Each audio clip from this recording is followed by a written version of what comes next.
start with an opening statement from Coach, followed by questions. Hi, everybody. Always these days need to start out with kudos to the other programs. Football, obviously, with a huge win the other day. Volleyball finishing out their season at home with a win. Men's basketball earlier today. So just another week in Arizona athletics that we're proud of. And I also do want to just shout out our leadership. I think a lot of times athletic departments have a lot of success, and the head coaches and the players get a lot of credit. We have tremendous leadership here at the University of Arizona, obviously with Desiree, and you have Morgan, and you have Rachel, and you have Kristen, and Coach Candrea. So we need to take a moment and recognize what Desiree has done here in this athletic department, because we're rolling right now because of her leadership and the momentum she's created here. So shout out to Desiree, and excited for this win today and to be able to go 6-0. I'm happy with some things. I'm excited to have an opportunity for us to correct some things. I didn't think we were sharp defensively tonight. I thought we got a little bit loose with some stuff. And, I thought we could have taken that 22-13 lead in the first quarter and probably stretched it to 30 or 40. And, ultimately we did not. And so I think that just shows we let up a little bit, maybe a little bit of immaturity here and there, lack of focus, attention to detail through 40 minutes, which we absolutely need moving forward. So like I said, that was an excited, happy locker room, but I think we're mature enough to know that there's a lot of things that we could have corrected in that game, a lot of ways we could have stretched that lead a little bit further, but ultimately we're a team that's just wanting to win games, and we did that today. So super excited and proud of our team. It seemed like the most complete first quarter you guys have played, so you got a good start. And how important is that you made that correction? Yeah, it was great, but I don't think we handled it very well. I mean, you would have thought the game was over after the first quarter because we played so well. We were flowing, we came out aggressive, and that's a lesson learned. We didn't handle that first 10 minutes very well from a maturity standpoint, and we probably let it get us lackadaisical a little bit here and there. So like I said, instead of stretching that lead, I think we rested on it a little bit. So lesson learned, but we know we're capable of a 22-point first quarter. Now we know we're capable of starting a game the right way. So I think lessons learned both ways from that. The second quarter is kind of a hit and miss for you, depending on the game, right? Sometimes the second quarter has been where you guys have kind of fallen down. Other times, you've kind of blown it out of the water in the second quarter. Tonight, you just pretty, and I think it's a good thing you maintained, right? They outscored you by 1 point in the second quarter, which puts you into the locker room on an upswing. What do you say to your team in the locker room when you go in ahead by, 8-9 points, and then, but you look back at, we just pretty much just maintained that second quarter? Yeah. My half times are pretty much one of two things, like a little bit of criticism or a lot of criticism. Like I never go in like, yay, we're up. So I think today it was just like adjustments, and it was just feedback on the first half. We went from a 22-point first quarter to a 13-point second quarter. So a lot of offensive adjustments, making them aware that we went away from the game plan a little bit, but also like giving them credit for coming up at halftime and coming into halftime with a lead. But, this team just, we're growing, we're learning, and so going in at halftime, and I just don't feel comfortable ever just resting on anything with this team. I'm going to continue to challenge them and push them and tell them the things that need to be corrected, and act like even with 30 seconds left, this game is not won yet, because that's the kind of edge that we need to play with this year. Looking at the team as a whole, from the first game, everything seems to be clicking now. I mean, not perfect, of course, but everybody's playing together, more. You're reading each other better. How are you feeling about that coming along there? And I saw that 50 points tonight of the 78 that you scored were in the paint. Yeah. So just kind of from that first game to what you're seeing today, I mean, my naked eye, I'm seeing huge improvements, but from a coach's point of view.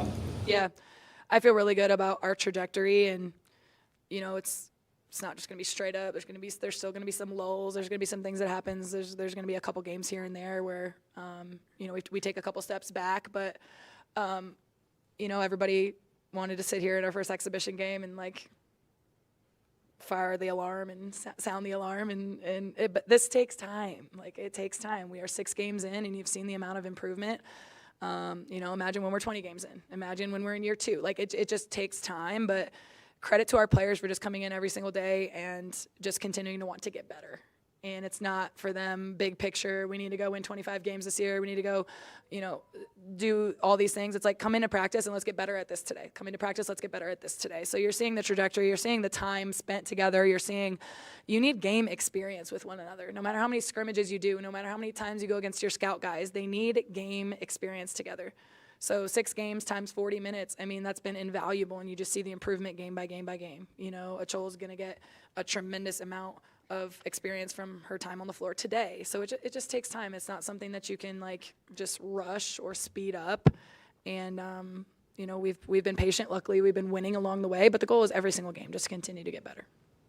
Lonnie, when they got within about 8 in that fourth quarter, what was the mindset on the court, and what you guys need to do to turn that back around? Yeah, I mean, the only way they were really scoring buckets was us fouling. And so every huddle, we just kept talking about we need stops, 3 stops in a row, 3 stops in a row. We got to stop fouling.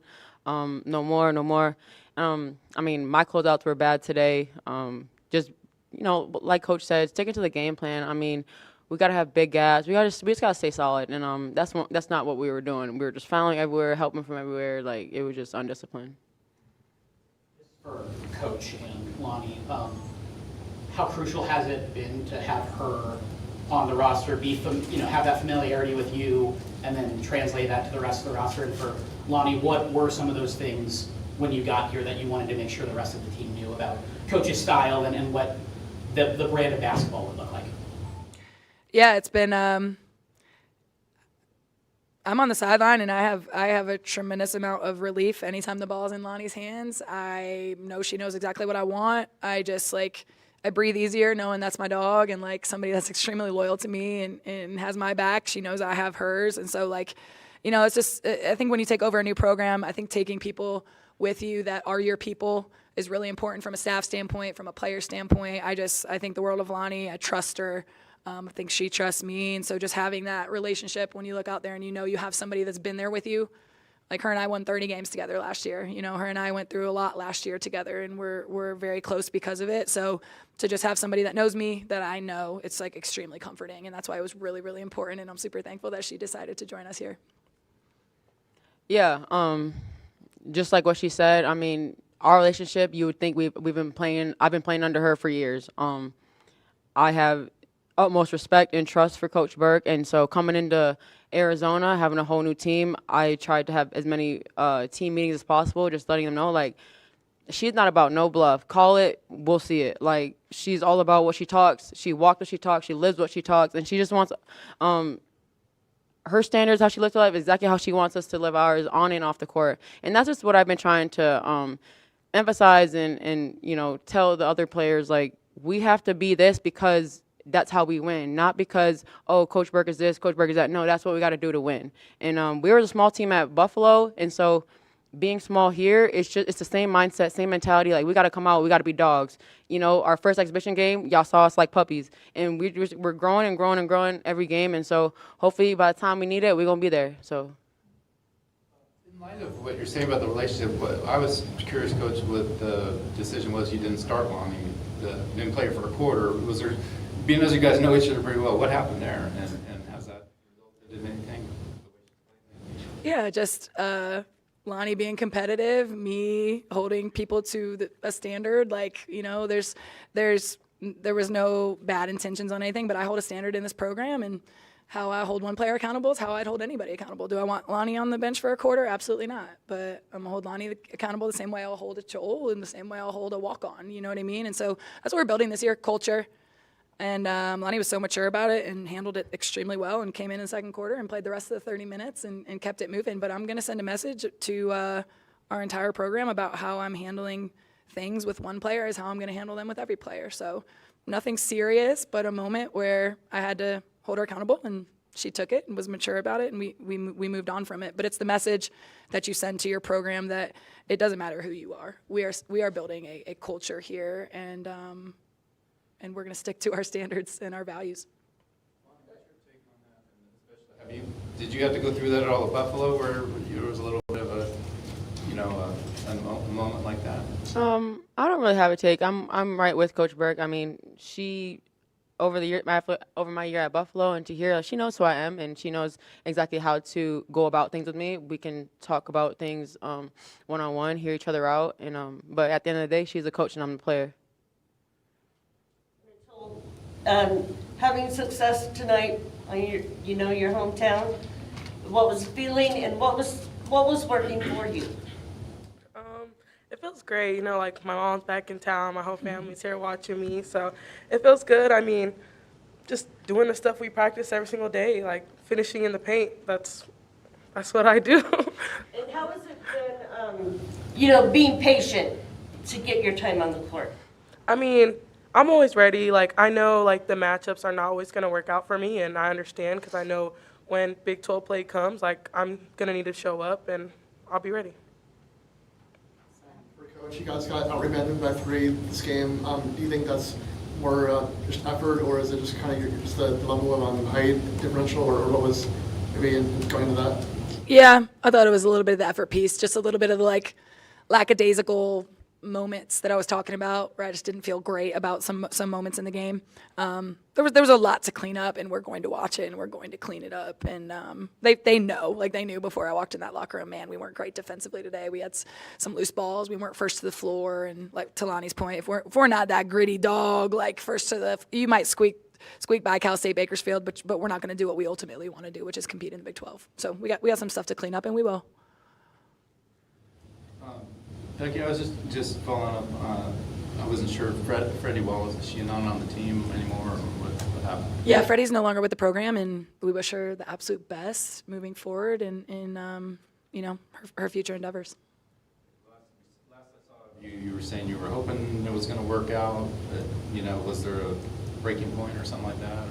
Or? Yeah, I think since then, obviously, we've progressed to the point where she's no longer with us, and really wishing her the best. Thank you.